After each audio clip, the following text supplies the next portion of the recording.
à tous, on est là pour finir la semaine ensemble en votre compagnie. On essaiera donc de la rendre aussi agréable que possible. Miss Kedjorune a appris et elle nous enseigne aujourd'hui comment faire de l'élevage maison, 1 ou 2 poules ou des lapins, pourquoi pas. Et Hermone, quant à lui, prend la responsabilité de nous faire découvrir une dame qui donne une seconde vie au tissu usé. Quel est le nom de son art? Restez avec nous, Hermone nous le dira tout de suite.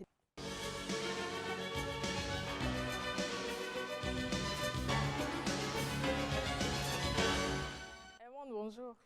Bonjour Mylène, bonjour Marcel, bonjour à toutes, bonjour à tous. Bonjour Herman. On parle tissu imprimé et tu es en tissu imprimé. Oui, on parle tissu imprimé. On a déjà vu par ici des gens réaliser des portraits au stylo, au crayon.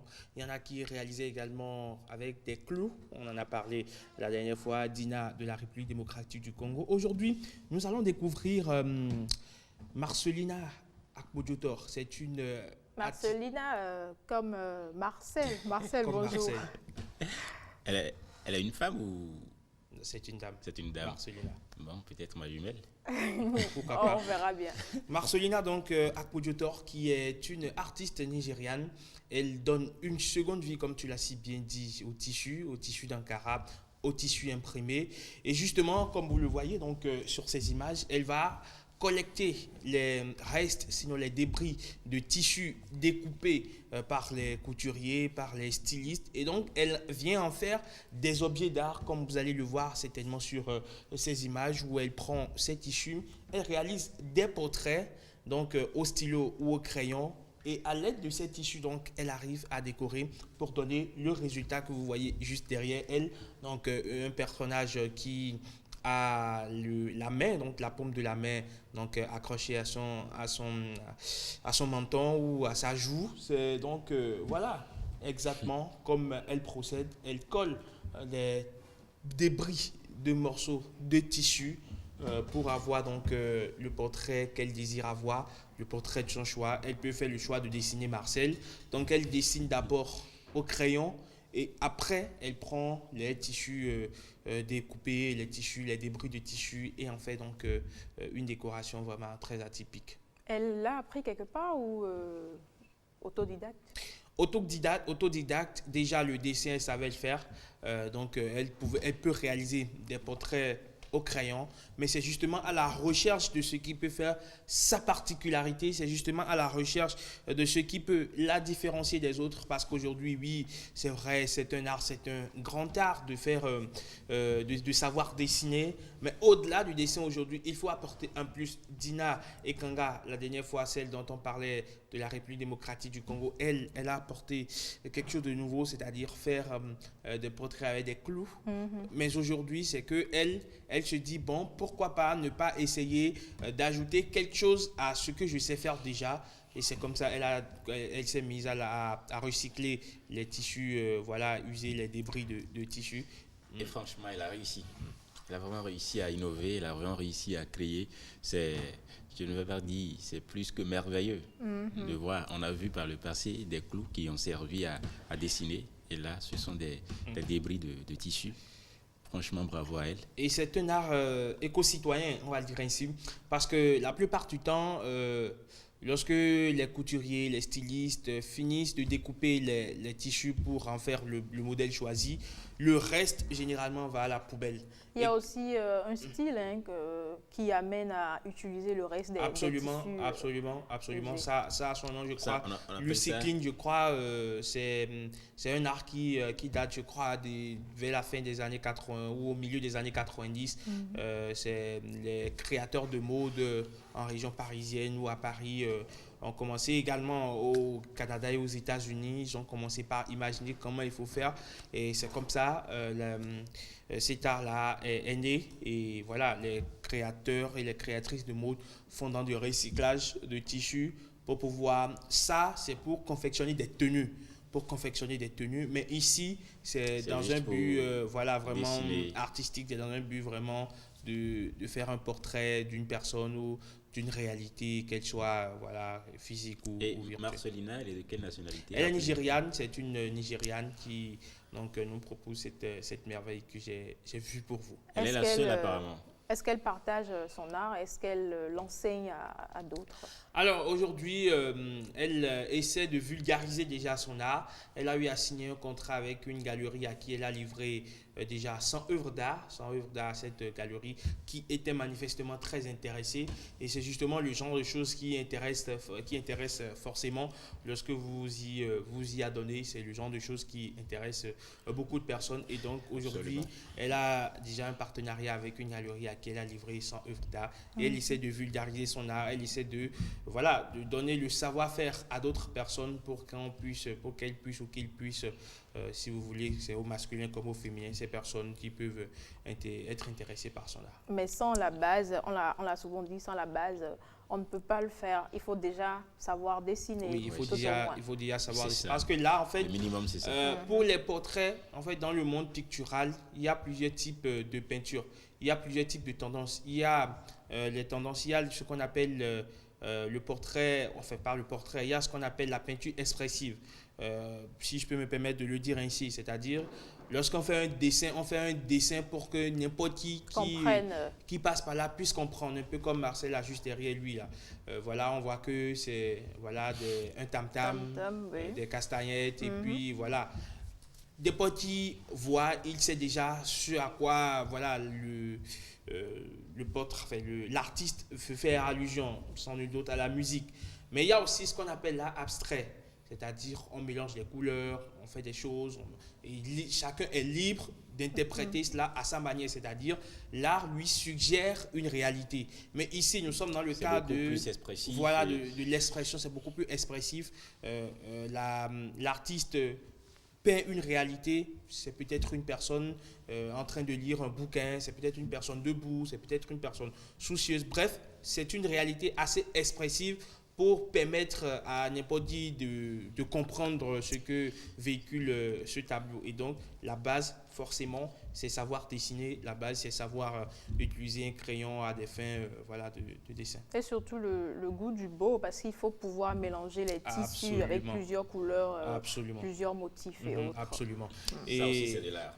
Ça aussi, c'est de l'art. Le mélange des couleurs, il faut savoir le faire. Et forcément, des coups de coloriage, ça peut aussi aider à quelque chose. Oui, merci. Tout le plaisir était pour moi. Alors, tu sais qu'on n'a pas fini avec la pandémie actuelle. Non, on est toujours en plein de la pandémie. Tu es bien informé. Absolument. Alors, on va rappeler quelques gestes barrières, ce qu'il faut pour ne pas se faire contaminer. Oui, d'abord et avant tout, le lavage des mains à l'eau et au savon, parce que c'est le geste simple qui nous protège donc du coronavirus, la distanciation physique qui nous maintient à 1 mètre de distance parce que c'est la distance aseptisée. Il y a également le masque qu'il faut mettre. Toucher dans son coude. Toucher dans le creux de son coude. Dans le creux du coude, dès que l'envie nous prend. Dès que l'envie nous prend, voilà, vous avez tout dit. On est de moins en moins précautionneux, c'est ce qui s'observe malheureusement, mais il y a le coronavirus qui circule toujours. Il va falloir faire très attention. Faites très attention. Et Eureka, ce midi, nous propose un type assez particulier de lave-main. Un lave-main automatique. Hein. Je veux bien découvrir. Tu n'as pas besoin de toucher, rien du tout. Automatique et vraiment automatique. On aura le temps de le découvrir tout à l'heure. Tout de suite. On découvre tout de suite dans Eureka.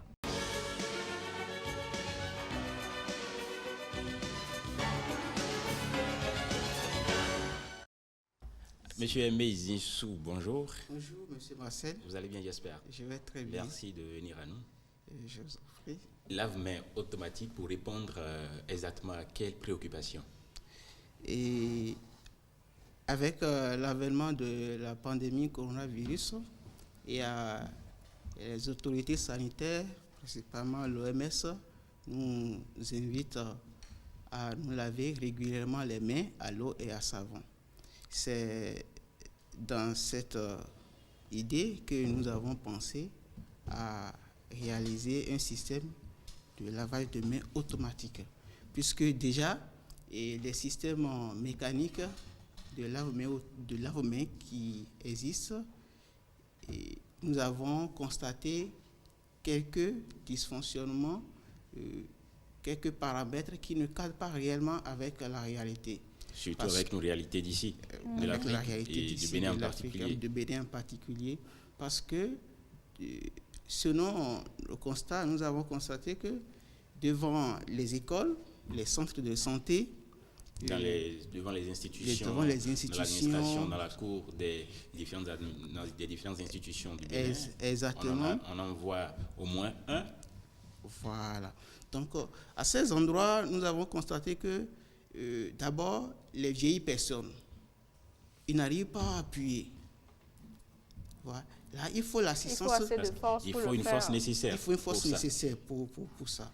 Et en ce moment, il faut une assistance d'une autre personne. Il faut l'assistance d'une autre personne. Et en plus, les enfants Oui. de moins de 8 ans ne peuvent pas l'utiliser.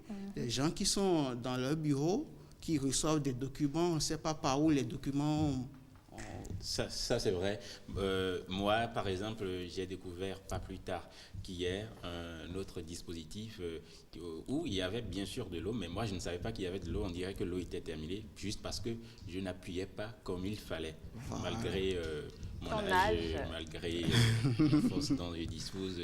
On m'a dit qu'il y avait de l'eau dedans, mais ça ne sortait Ça pas. ne Pour moi, sortait c'était pas. fini. Mais en réalité, il fallait appuyer avec une certaine Avec force. facilité.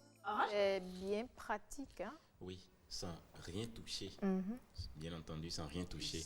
Non seulement vous n'aurez pas à utiliser vos mains pour toucher Pour un toucher robinet, quelque chose. vous n'aurez pas non plus à utiliser vos pieds pour appuyer ou pour pousser l'eau. Automatique, sans rien toucher. Moi, je crois que c'est une bonne chose qui vient régler un autre problème, Oui. un problème plus grand Oui. que le coronavirus peut-être. Oui. Parce qu'au-delà du coronavirus, il faut comprendre quand même que le lavage des mains est C'est vraiment... très important. très Il faut avoir les mains propres. Il faut avoir les mains propres. Et nos mains déjà vont un peu partout et on touche un peu de tout. Oui. Le dispositif est alimenté par une batterie à l'intérieur, une batterie rechargeable qu'on Ah. peut recharger Par l'énergie par l'énergie conventionnelle. solaire ou par l'énergie conventionnelle. Ah. Oui. Donc, L'un ou l'autre, hein. Très bien, bravo à vous merci beaucoup. et vraiment du courage. Merci beaucoup. Merci Je à vous en toi. prie. Merci. Merci beaucoup, Madame Mireille. Je vous en prie. Alors ce midi avec Bruno, on découvre un rythme, une danse du pays Otamari.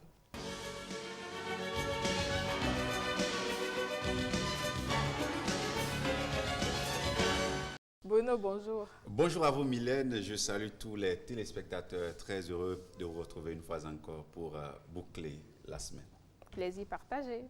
Alors on danse ce midi.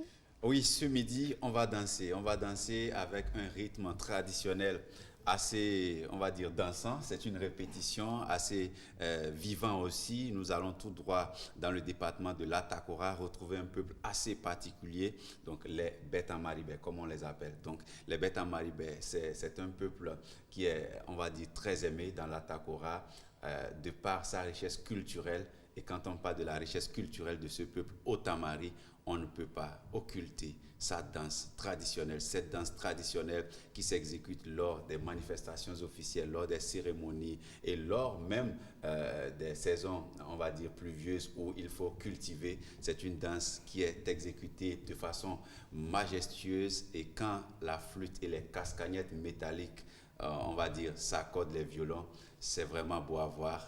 Vous avez une bande de jeunes revêtus d'un certain type d'accoutrement qui laisse voir les muscles, puisque parfois il s'agit des cultivateurs. Franchement, c'est très beau. Et pour nous en parler, j'ai fait venir quelqu'un que vous connaissez très bien. C'est un visage très connu, mais aussi dense culturellement. Vous allez le remarquer d'ailleurs ce matin par son chapeau déjà. Noël Ntia, bonjour. Bonjour, monsieur. Allez, c'est quoi ce chapeau déjà?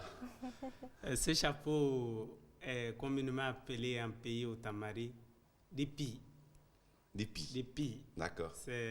Ça signifie le chapeau. En fait, c'est le chapeau des chapeaux. Le parce chapeau que authentique. Le chapeau authentique. Qu'est-ce parce qu'il a que de c'est si authentique donc? En fait, en milieu Otamari, un jeune homme n'est pas autorisé à porter un chapeau avant les rites d'initiation du Fouane. Difoni, ok, Donc, Difoni, c'est un rythme, enfin c'est un rite d'initiation des jeunes garçons D'accord. autour de 18 ans. Mm. Et quand il finit ce rite d'initiation, avant de sortir du couvent, on lui porte ce chapeau. D'accord. Et quand on lui porte ça, certains l'appellent, puisque c'est lié à Difon Pi. Mais on peut l'appeler tout simplement de Difon Pi. Pi, un Ça peu veut comme on dit dire donc le chapeau de Difoni. Difon, exactement. Donc, quand il porte ce chapeau, depuis le couvent jusqu'à la maison, désormais, il est autorisé à porter chapeau. Voilà, Il il est donc, porte quel type de chapeau, hein? Oui, mais Et- c'est le tout premier. et il est donc garçon, comme on dit souvent. Absolument. Allez, on est là pour parler de la danse traditionnelle, de ce rythme Tipenti. On va aller avec la régie, Mylène, pour voir un peu comment cette danse s'exécute. Après, on va revenir sur les précisions, l'origine, pourquoi cette danse s'exécute de cette manière-là et tout ce qui entoure cette danse. On va comprendre avec Noël Ndia dans un instant.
Et voilà, Mylène, Il faut être c'était... un peu assez sportif hein, Ouais. pour pouvoir le faire. Ouais, athlétique. C'est important d'être athlétique. Déjà, en quelques secondes, après 45 secondes de On est danse, vous essoufflé. commencez déjà pas à transpirer parce que ce n'est pas simple. On n'a pas vu toutes les figures du Tipenti. Noël nous le dira certainement parce qu'il y a des figures encore plus compliquées que cela. Alors, Noël, dites-nous, c'est quoi le Tipenti? Quelle est son origine en fait? Merci beaucoup, Tipenti. En fait, aujourd'hui, on dit Tipenti pour désigner toute une variété de danses en milieu otamari. Mais en réalité, à l'origine, Tipenti se rapporte à Tipenti, qui veut D'accord. dire sarclage. Le sarclage. Le sarclage. Ok. Donc, c'est un rythme, donc une association de chansons populaires et de danses que l'on exécute à la fin des travaux champêtres, notamment en période de sarclage, D'accord. en milieu otamari. Ouais. Donc, quand on est en train de finir le sarclage, on exécute la chanson à la fin du chant jusqu'à la maison. D'accord. On exécute ça, on danse parce qu'on a bien fini. Ok. Et arrivé à la maison, on a préparé, Donc tout le c'est monde un moment mange, vraiment et de puis- fête. Oui, et puis on festoie toute la nuit. Donc des chants jusqu'à la maison, Jusqu'à la on maison. chante, on danse, Et on un peu danse. comme pour dire voilà qu'on a réussi la saison, je dirais champêtre, si on peut le dire ainsi. Absolument, oui. D'accord. Alors aujourd'hui, dites-nous, quels sont les différents types de tipenti qu'on a aujourd'hui? On sent dans l'exécution souvent des variétés. Parfois on voit avec tam-tam, sans tam-tam, etc. Dites-nous un peu. Voilà, comme je l'ai dit, à l'origine, ce n'était pas tout cela qu'on appelait tipenti. D'accord. Donc, c'était tipenti. Et ça s'exécute dans le mois d'octobre. Nous sommes en octobre. Oui. Donc, c'est le mois même. Donc ça C'est le bouge mois là-bas actuellement. C'est le mois de tipenti. D'accord. Le mois du Donc, sarclage. Voilà. C'est comme ça, le mois est appelé en Ditamari d'ailleurs. Donc, on exécutait ça et on dansait jusqu'à la maison et puis on festoyait toute la nuit. Mais habituellement, sinon actuellement, au-delà de cette danse Oui. qui se limite au mois d'octobre, Oui. ça s'étend sur toute la période de la saison sèche Mhm. où il y a des animations Mm. pendant les cérémonies qu'on appelle Ioni D'accord. et Moussetier. Et donc, à chaque étape, la danse varie. Mais on appelle tout ça aujourd'hui tipenti ou tipenti.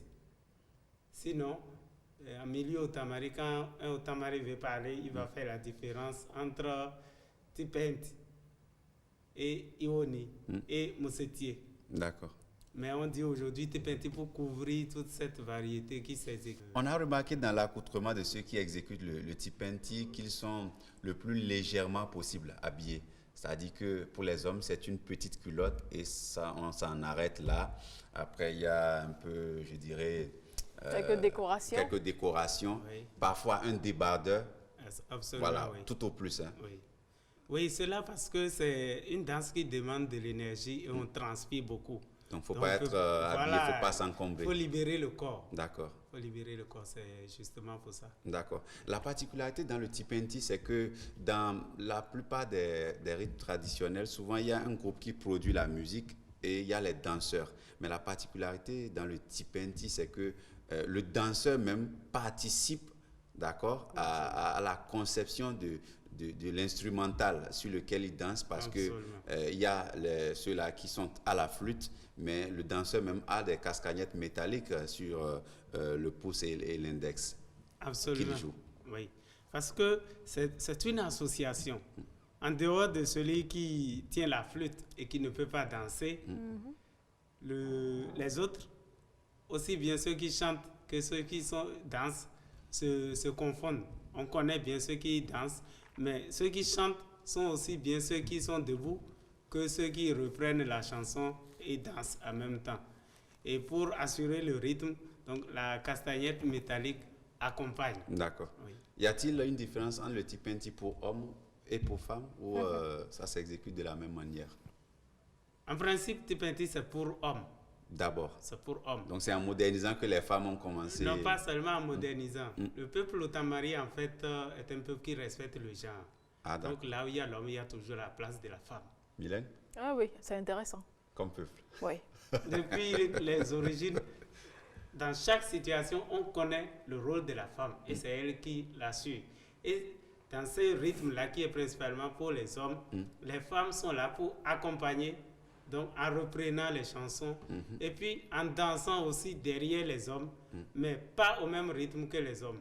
Parce que D'accord. les hommes déploient plus de l'énergie. Pour les femmes, Ok. c'est beaucoup plus léger, D'accord. mais pas pour accompagner. Et on va finir avec cette question. Quel est l'avenir du tipenti aujourd'hui quand vous regardez? Est-ce que c'est un rythme qui est en train de se perpétuer ou bien c'est un rythme qui se meurt? Un rythme qui ne se meurt pas, mais qui est en transformation et qui renaît de ses cendres à travers la modernisation, en fait. Parce que dans la réalité, si vous repartez dans le milieu aujourd'hui, en cette période de sarclage, ce n'est pas évident que vous trouviez des gens qui dansent ça ou bien qui, après les travaux champêtres, s'alignent pour vraiment exécuter ça. Donc, on rattrape ça pendant la période de la fête de Ioni et de Moussetier. Et on exécute tous ces rythmes-là. Maintenant, au-delà de ça, il y a nos artistes modernes, traduits modernes, qui essaient de récupérer ça, de moderniser et de faire une conservation pour que ça puisse se perpétuer. Donc, ça ne va pas mourir, mais ça va être peut-être un peu transformé pour être vendable. Et Noël a-t-il souvent dansé le Tipenti à 16 heures perdues? Bien sûr, parce que je suis aussi promoteur culturel. Ah oui. Donc, quand le temps le permet, surtout Kouchati, Oui. je rentre souvent chez moi à Tchoumi Tchoumi. Et j'organise ça souvent en fin août, début septembre. Oui. Mais du fait du coronavirus, cette année, on n'a pas pu le faire. Ça tombe d'ailleurs bien. Moi, j'ai une question. Pour quelqu'un qui est né au sud, qui ne sait pas danser et qui est athlétique, ça vous prendra combien de temps pour lui apprendre à esquisser cette danse? Mais vous savez, là, c'est un don. Donc, que ce soit la chanson ou la danse, c'est un don. Il y a des gens qui, juste à observer, en quelques minutes peuvent apprendre. Ce sont des gens qui savent danser. Ils savent danser. Donc, c'est facile de le leur apprendre. Si celui qui vous l'apprend est sincère, il vous dit les dispositions parce que c'est une question de positionnement. Il faut savoir comment les différentes articulations doivent En tout cas, la partie postérieure travaille beaucoup. Donc, quand on vous l'explique, vous vous positionnez, on vous aide et vous suivez. Je crois que si vous trouvez quelques spécialistes de la danse, en une journée, déjà, vous pouvez faire l'essentiel. Seulement, si vous ne répétez pas, vous pouvez oublier. Mais comme toute Sinon, chose d'ailleurs. tu es athlétique, tu peux vraiment apprendre la danse. Mais là, tu es intéressé à Oui, apprendre. bien sûr, c'est une danse qui m'a toujours intéressée. La seule d'ailleurs. Merci. Oui, non? Allez, Noël, merci pour toutes ces précisions. On va certainement peut-être vous retrouver une autre fois, pourquoi pas, pour découvrir quelque chose d'autre dans la Takora avec vous. Avec plaisir. Alors, on va rejoindre Rebecca Kenjaoundé dans une ferme. Elle est sur une ferme pour de l'élevage, Bruno. Ah, l'élevage. Ça, je suis impatient de voir. On va voir ce que ça donne. Donc, j'ai testé pour vous.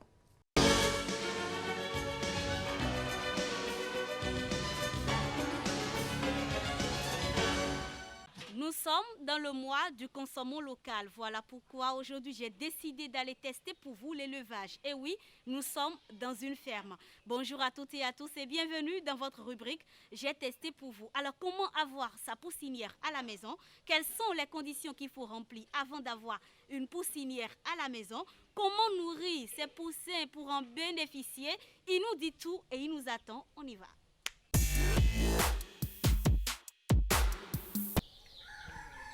Bonjour monsieur. Bonsoir madame. Comment vous allez? Ça va très bien. D'accord. Alors aujourd'hui, on est avec vous pour apprendre à avoir notre poussinière à la maison. Déjà, quand on parle de l'élevage, c'est quoi?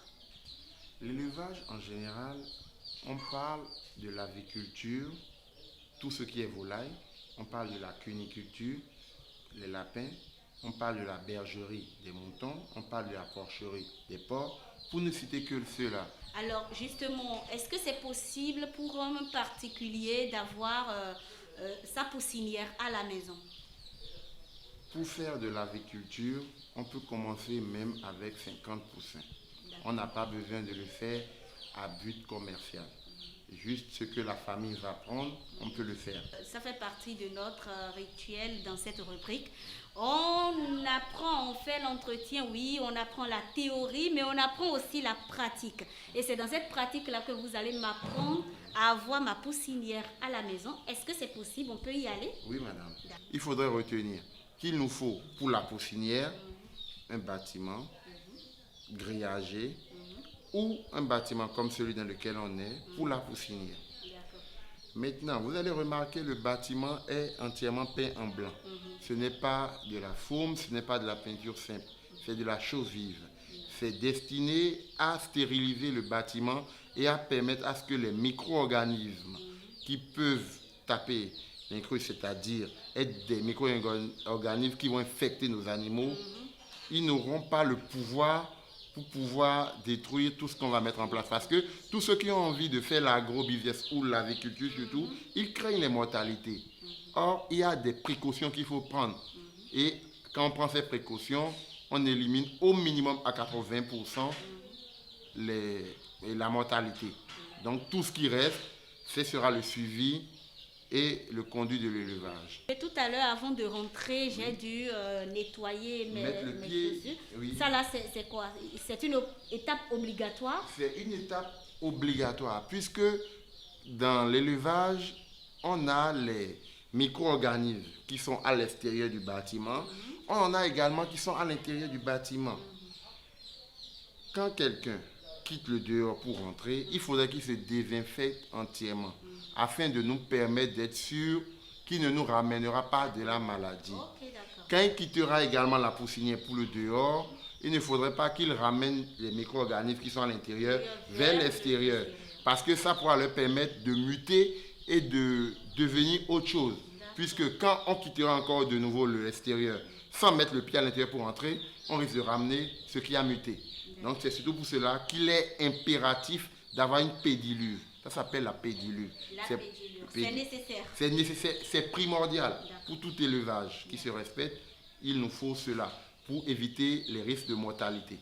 Oui. Alors la prochaine étape, c'est déjà ici. Oui, c'est déjà ici. Ici, je vais vous montrer un peu, si vous avez même un petit espace dans un coin de votre maison, ce que vous pouvez faire. D'accord? Pour l'exemple que je veux vous faire, on a utilisé des palettes. Si vous avez d'autres types de matériaux, vous pouvez utiliser. Mais le plus important, c'est de pouvoir permettre aux animaux de rester dans cet espace qui leur est défini.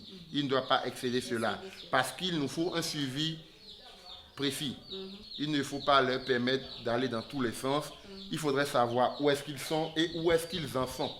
Donc c'est pour cela qu'on a limité l'espace, sinon on peut tout leur attribuer. Et comme il s'agit juste de 50 poussins, pour un début, il faudrait vraiment un suivi très précis.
On a également les abreuvoirs. Ça, c'est les abreuvoirs.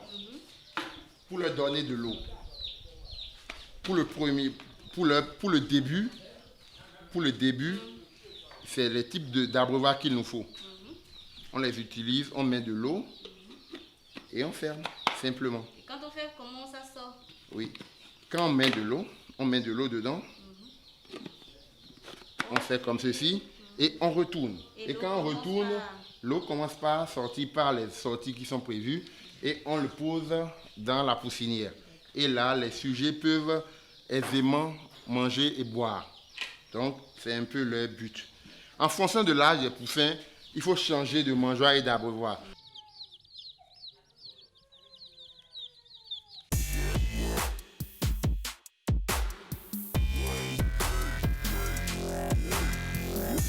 En fait, quand on réussit la première phase, c'est ce qu'on ça donne. Exactement.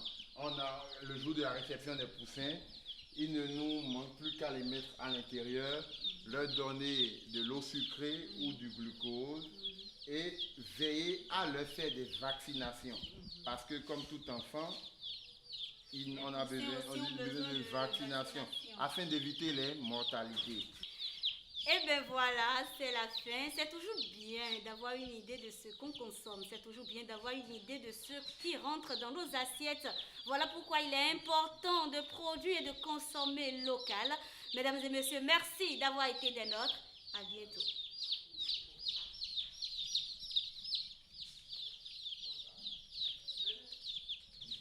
On l'a dit, c'est d'ailleurs le mois du consommant local, c'est le mois de l'agriculture TPMT. chez vous, c'est bien ça? Oui.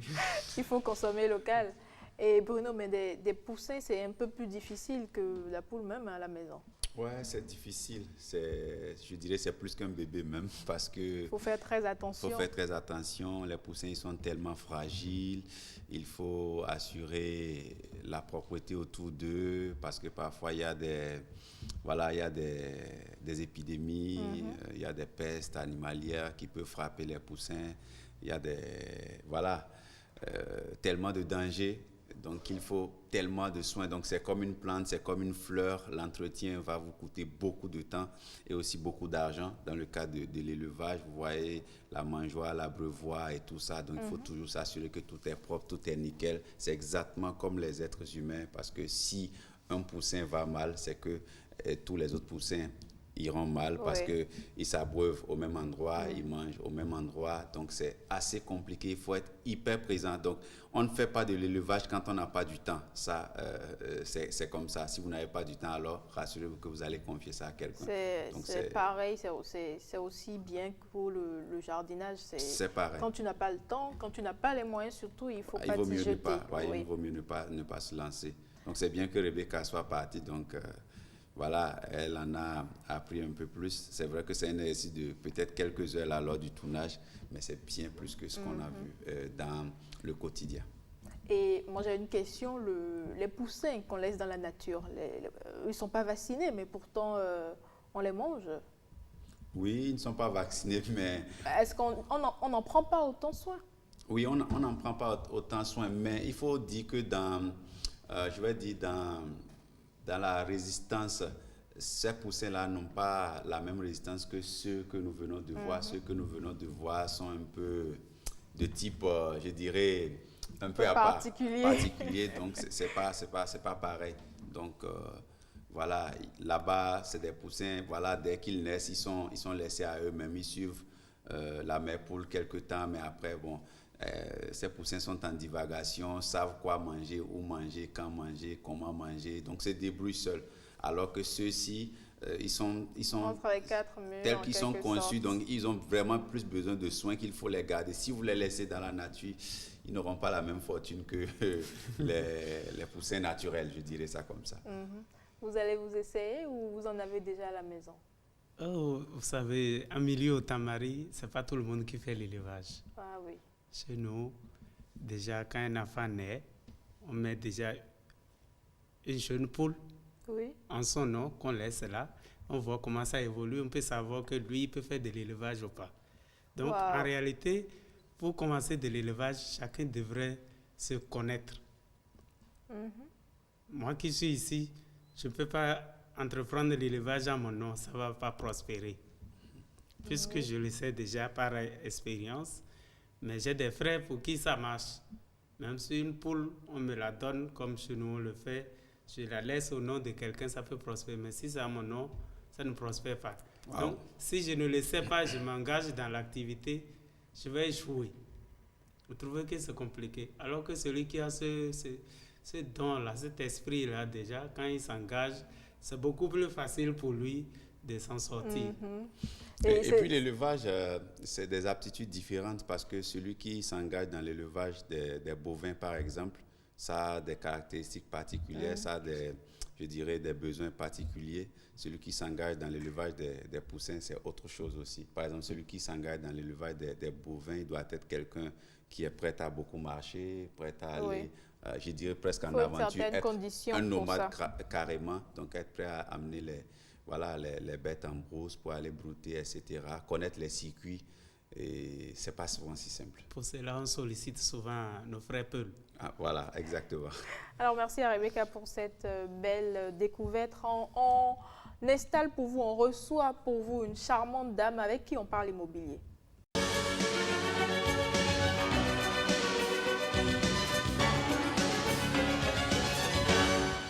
Bonjour madame. Oui, bonjour madame, comment vous allez? Je vais bien chez vous. Ça va aussi. Alors vous représentez ce midi la société Soha Immo. Bien sûr, je suis la directrice adjointe de Soha Immo et on m'appelle Floriana Sobaga. Bien sûr, madame Matra. D'accord, vous allez nous présenter brièvement la société. En fait, la société Soha Immo est spécialisée dans l'achat et la vente des parcelles. Et puis, nous faisons également le recouvrement des loyers. Nous sommes également spécialisés dans le solaire. Le solaire. Oui. Vous vendez des panneaux, des batteries et Bien autres. sûr, oui. D'accord. Et actuellement, vous êtes en promotion. Une promotion qui a démarré quand et qui finit quand déjà? Bon, la promotion elle a démarré depuis le 15 octobre passé. Et puis, nous l'appelons Bonne Fête. Parce que c'est pour les fêtes de fin d'année. Voilà, c'est pour la fête de fin d'année. Et puis, il y a de nombreux cadeaux qui nous attendent. D'accord. Et nous faisons cela pour permettre à nos clients et d'autres qui espèrent avoir des parcelles en tout cas, nous permettons à tout le monde d'avoir des parcelles. D'avoir au moins une parcelle. D'accord. Et quels sont les produits qui sont en promotion? Bon, nous avons des parcelles disponibles à Porto et à Parakou, Boïcon, Savalo. Oui. Dans les localités de Mesrité et à Baou et aussi à Glodjibé. Nous avons également ça à Panikani et également à Bomassé. Panikani, c'est Parakou. Oui, c'est Parakou. Nous avons aussi à Zouzomé. Nous avons aussi les trucs au niveau du gros, du B, voilà. À partir de 1,5 million, des trucs à partir de 150 000 au niveau de Soloromé et Madjé. Ça, c'est à Boïcon. Soloromé. Oui, Boïcon. ça, c'est à Boïcon. Arrondissement de Todo. Voilà. Eh, Bono. Aïe. Et tu maîtrises si bien. Oui, voilà, je maîtrise Boïcon apparemment. Nous avons aussi les trucs à partir de 200 000 au niveau de Parakou. Oui. Oui. Nous avons également des trucs à partir de 1,5 million au niveau de Gros et Ouedo. Je pense que c'est Ouedo. Ça, c'est Ouedo. Ouedo, d'accord. Oui. En clair, vous couvrez tout le Bénin, hein? Oui, on couvre tout le Bénin. D'accord. Et la réduction, elle est de combien? Bon, sur pour les la parcelles, réduction, c'est 10% pour ceux qui vont payer cash. D'accord. Oui, et nous faisons la réduction également pour les frais de papier. Pour ceux qui aimeraient avoir les papiers en même temps à l'achat et autres, nous faisons la réduction de 0 à 1 million, 10% et de 1,1 million à INS, 50% de réduction pour les frais de papier. Bruno, intéressant. Oui, intéressant pour cette fin d'année. On sait tous que tout le monde est souvent braqué sur comment organiser la fête, comment réussir sa fête de fin d'année. Mais de telles opportunités se permettent de décrocher une parcelle en fin d'année. Ça fait toujours plaisir. Et je crois que la société Royale Soha Immo, qui couvre tout le territoire national et presque dans les grandes communes, on va dire ça comme ça, offre vraiment la chance aux Béninois d'avoir une parcelle, surtout à coût réduit, avec des réductions et des pourcentages assez intéressants, surtout pour ceux qui veulent payer cash, parce que c'est toujours la meilleure formule, parce que quand vous payez en tranche, après vous n'êtes pas sûr de qu'est-ce qui peut arriver, mais quand l'argent est disponible, il vaut mieux payer cash et vous êtes quitte. Mais après, au niveau de la tranche, nous, ça ne pose pas de problème chez nous. C'est en quelque sorte aussi une... Ah oui, sauf que le pourcentage de... Il n'y a pas de réduction. En cash, c'est bon, il n'y a pas de réduction, mais nous avons des cadeaux campagne pour eux aussi. Et le cadeau premier que nous avons pour eux, c'est les permettre de payer en tranche. Parce que tout le monde n'a pas les mêmes possibilités. Capacité. D'accord. Et on vous contacte où? Bon, pour nous contacter, nous sommes au 98 03 28 03. Nous sommes également au 60 22 22 02. Le numéro WhatsApp, il est où entre les deux? Bon, le numéro WhatsApp, c'est le 60 22 22 02. D'accord. 22 22 02. Oui. Non, mais le plus intéressant, Mylène, de sa communication, c'est le fait que Royal Sohaïmo aussi accompagne l'acheteur de parcelles dans l'acquisition de ces papiers. On sait, dans notre environnement, c'est le plus difficile souvent. Parce que, les litiges domaniaux, ça ne manque pas. Donc, c'est toujours mieux de sécuriser sa parcelle en acquérant les papiers qui attestent que vous êtes le propriétaire. Et donc, si vous achetez une parcelle, c'est intéressant que Royal Sohaïmo accompagne l'acheteur dans l'acquisition de ces papiers parce que c'est le précieux sésame. Il ne s'agit pas d'acheter la parcelle, mais le précieux sésame, en fait, c'est d'avoir les papiers. Donc, c'est vraiment... une bonne idée de votre part. Félicitations à Merci beaucoup. Royal Sohaïmo. Et vous êtes situé où à Cotonou? Bon, nous avons au moins 5 carnets. Et puis, premièrement, nous sommes à Boycon, au niveau de Cialcam, juste à côté du Cialcam. Nous sommes également à Porto Novo, juste derrière la Croix-Rouge. Et nous sommes également à Paracou, tout juste... Non, c'est Paracou qui est juste derrière Croix-Rouge. Vous êtes à Cotonou, c'est bien ça? Oui, à Carrefour, à Conville. Alors, merci à vous, madame. Je vous remercie également. Merci, Bruno. C'est moi, toujours un plaisir d'être à vos côtés un vendredi midi comme ça. Merci à vous pour l'attention. On a fini pour aujourd'hui. On se retrouve la semaine prochaine. C'est le week-end. Prenez soin de vous.